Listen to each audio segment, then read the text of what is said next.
Good evening. Just a comment today on the idiotic article on Yahoo about some woman who's, I guess, on The View or the host, and never heard from her before. But 2 points there. One was to modernize the British monarchy, and the other was reparations. So we'll deal with both of those. Modernize the monarchy, whatever that means. I would hopefully she doesn't refer to uh, putting somebody in there because of their race. That would be known as discrimination. And that's what we're trying to get away from, is to select somebody because of their race or put them in this position or this job because of their race. That's discrimination. All it does, well, it does nothing. It just leads to a lower quality, lower value, and that just makes it smaller and smaller. So you just end up trading places. It would be like the major leagues putting somebody into their on their baseball teams because of their race, and it would just turn them back into the Negro leagues. It doesn't do anything. So that's a very very stupid idea. If she has any other comments on that, that'd be open to discussion. But to put somebody into that position because of their race is discrimination and wrong and doesn't work.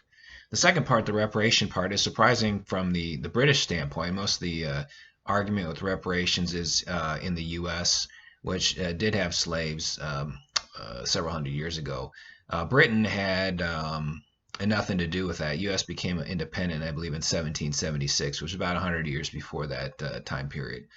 So I don't know what that had to do with the British monarchy. Um, that would that there's several arguments against that, and one of them that would bring up the grievance system that Jeb Bush referred to in the 2016 campaign, because you have people that would claim for, I want money because I'm Jewish, I want money, I want reparations from the Holocaust, somebody who's been wronged and hasn't been made whole. My grandmother who lost her Cadillac and was not made whole. Best car I've ever seen, and were not made whole. It was replaced with an inferior product. And I have had laptops stolen from me, this or that. So I would want to be made whole. So just create a grievance system. It's similar to what you see in a bankruptcy court, where you have parties fighting over a small pie. So you have maybe 100 million in claims and there's only 25 million in assets. So nobody's going to be made whole in that situation. So it just creates a grievance system, is what that does. Um, there's some in the belief that we already have reparations here in the U.S. with food stamps, Medicaid, housing assistance, and that certainly hasn't gotten any of those people anywhere. Um, but the main points against it, I would say, is you can't do wealth transfers, and the fact that generations later, I know there's no official statute of limitations on that, but generations later, that gets too far watered down, I think. You can see with a civil claim, maybe one generation later, because that affects them today. But I myself did not receive any money from um, my grandparents on either side, and talking to people that's the same situation. Bill Gates, Bezos, they didn't get rich from their parents. So you can't do wealth transfers. It's basically what would happen there is you see the inflation that you see today. So you would give an African American 10,000, and they can't even afford a $400,000 down payment. So that would be worthless to the bank. Bank wants to see that income there to approve that stuff. So let's get them absolutely nowhere. Um, can't do wealth transfers. You can't change the pecking order. It has nothing to do with somebody cheating somebody. It has to do with people's abilities. The second part is research shows about 25% of African Americans today are descendants of slaves. You have 160 years roughly of immigration, mixed families. Could be 1 in 8 ancestors African American, 7 out of 8 are African American. So roughly 25% due to about 6 generations of immigration. So most African Americans today wouldn't even qualify if they did have that system. Um, and that's our second point, which we touched on a little bit.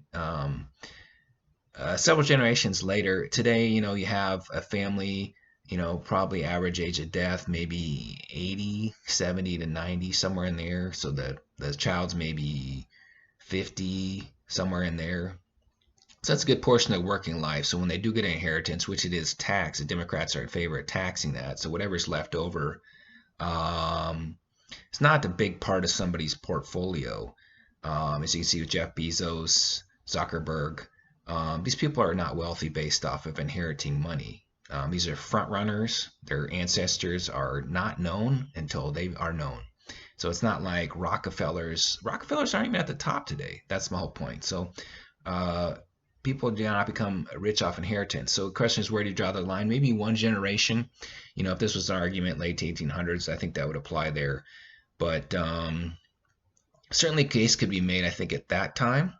But 160 years later, these ancestors are not affected by that. That's a ludicrous argument. I think most people probably don't even know 3 generations up. So, ludicrous argument there to say that you're affected by that. That's complete baloney. The whole continent of Africa is a joke, and that has nothing to do with slavery. So, got to deal with the problem if you want to correct it. High teen pregnancy, low mass scores.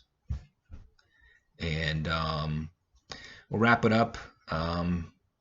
Discrimination does not work.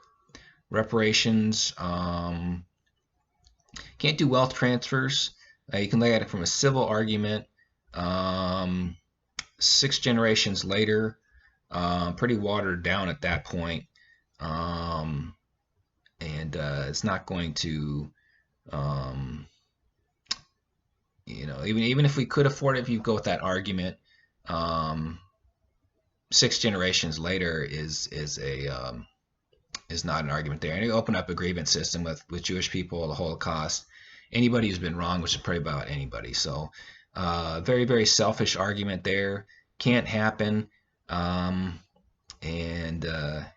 it's not an excuse for a race gap. You have Hispanics are doing worse than African Americans. So got to take care of what works and stop with the nonsense.